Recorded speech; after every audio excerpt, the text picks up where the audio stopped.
Hi, this is Wei. We're drawing hands and feet. If you discount the fingers and bring your thumb in over your palm, the palm forms this sort of rectangular shape with a curve at the top, similar to a slice of sweetbread.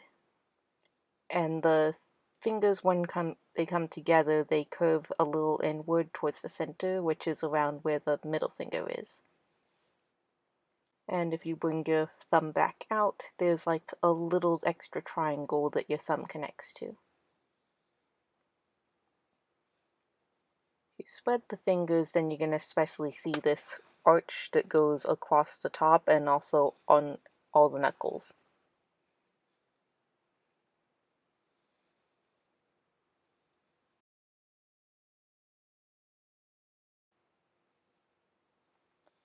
The palm side of your hand is a little bit bigger than the back side.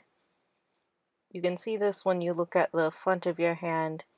The space between the fingers is kind of square looking, but if you look at the back, you can see where the fingers go inward to connect into your hand, but you can also see webbing from the palm side.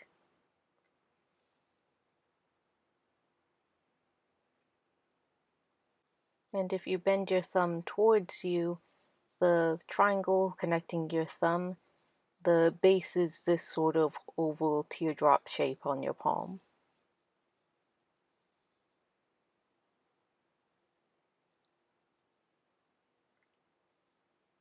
Here's the closed fist.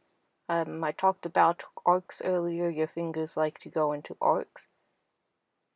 Here the knuckles are on an arc one way and the fingers are on an arc the other way, and the fingers bend inward as they go, similar to when your hand is flat.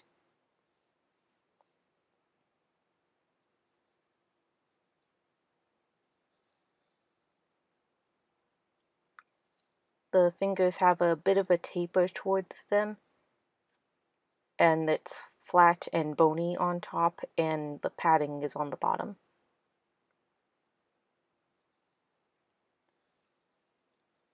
There's the triangle pointed towards the side. Sometimes I'm drawing cylinders for the fingers depending on the angle. It's more useful if there's some foreshortening going on. I'm doing a bit more guidelines than normal because I'm trying to show my thought process a bit. I think it's important that when you draw, you use guidelines as they are useful to you. If it's useful in one angle but not another, then you don't have to draw the guidelines. Like the center line or the knuckles, if it's useful to you, then use it, but you don't need to all the time. As you can see here, I was drawing the box for the palm.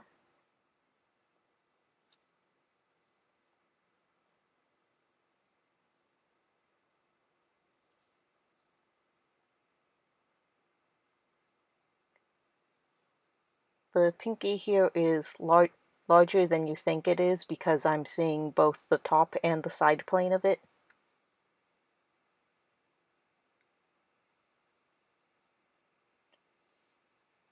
And this picture has a lot of clear arcing on the fingers and the knuckles, though I didn't drew them in later because I didn't really need them to draw it. This here is a kind of difficult angle that I thought I would show, that if you're having trouble figuring out the angle of the box, you can try mimicking the pose with your own hand, that when you see, okay, I can see this much of the back of the hand, and this bit of the side here, and you can try to figure it out.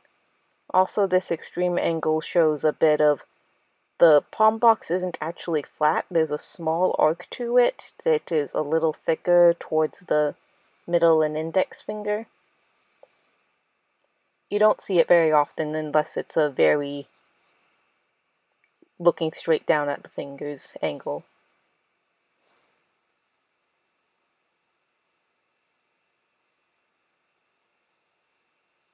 And this is also another complicated pose that I was trying to show. The angle of the knuckles is kind of odd here because of the bread slice shape. I think I got that a little bit off, but I was trying to, because the three fingers that are going outward because of the slope, and then the next one that gets hidden because it rounds inward there.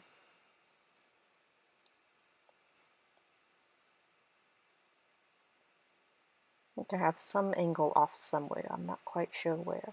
It can be helpful, especially when the fingers are in groups, if you just block them all together as one coherent shape, and then you can divide them out later.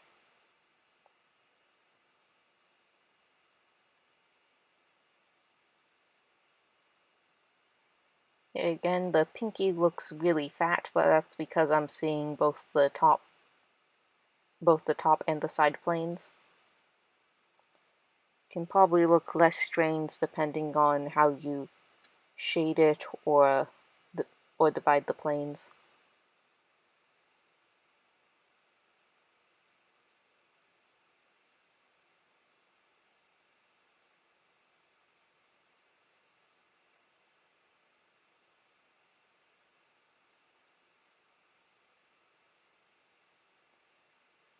And there's the egg and the thumb pyramid. It's a little cylinder trying to figure out the angle of the thumb coming towards you.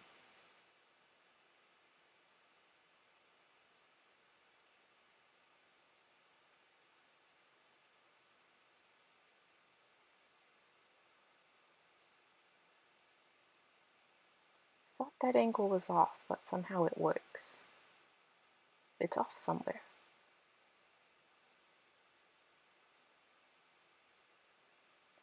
So now we're going to do feet. Feet are, from the side profile, is really just a triangle shape.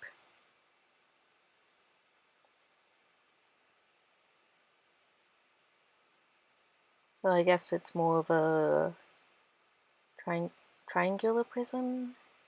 I didn't do well at geometry.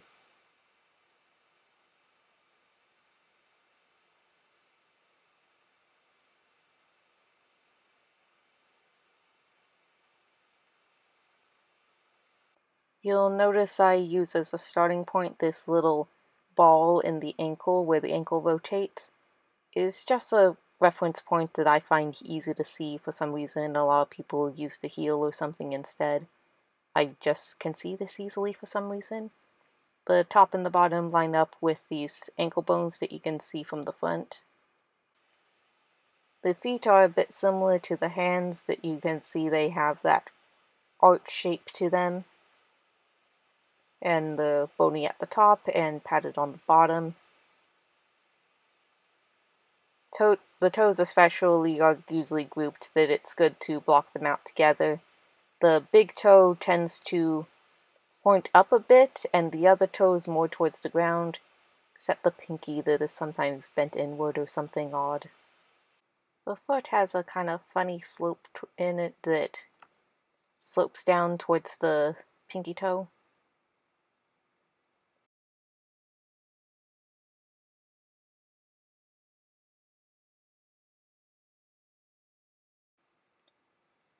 This is a more three-quarter view where you can see the triangular side and the more rectangular top plane.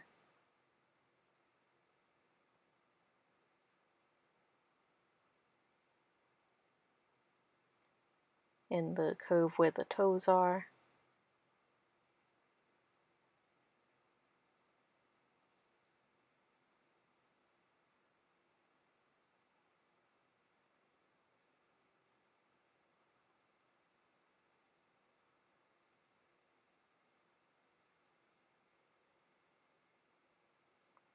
See, I blocked out the general direction of the toes and then I started separating them individually. This is another three-quarter view the other way.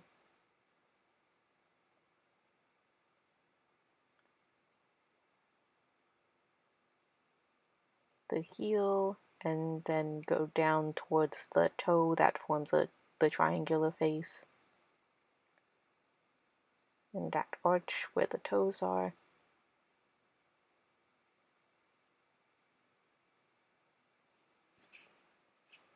See a bit of the curve from the slope of the foot.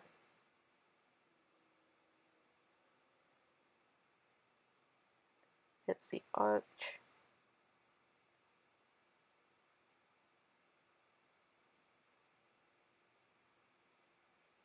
Big toe up.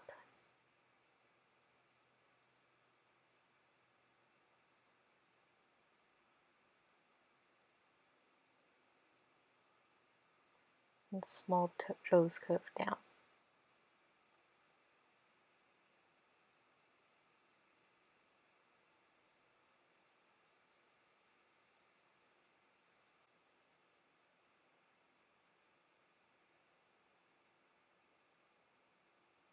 And with the bottom of the foot, really just think like a footprint type shape. You have the ball of the foot, the arch, the heel,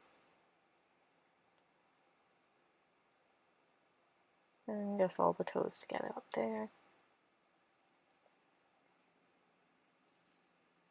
I think this process is useful for when you can see a bit of the bottom of the foot, that you can see the curves and where the arch is.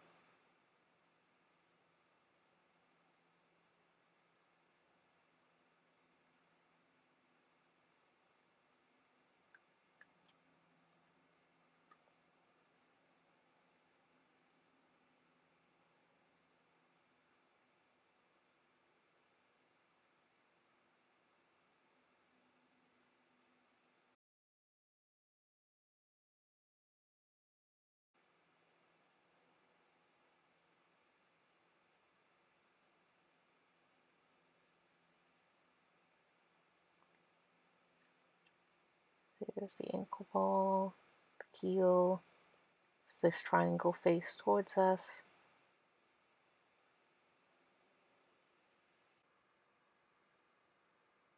This red curve and the slope up here.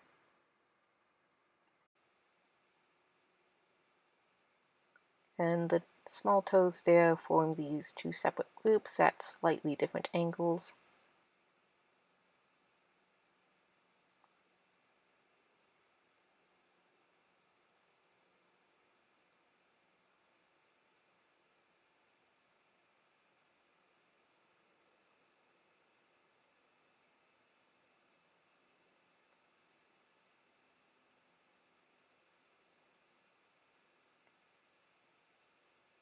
And that's it. Let me know if you found this helpful.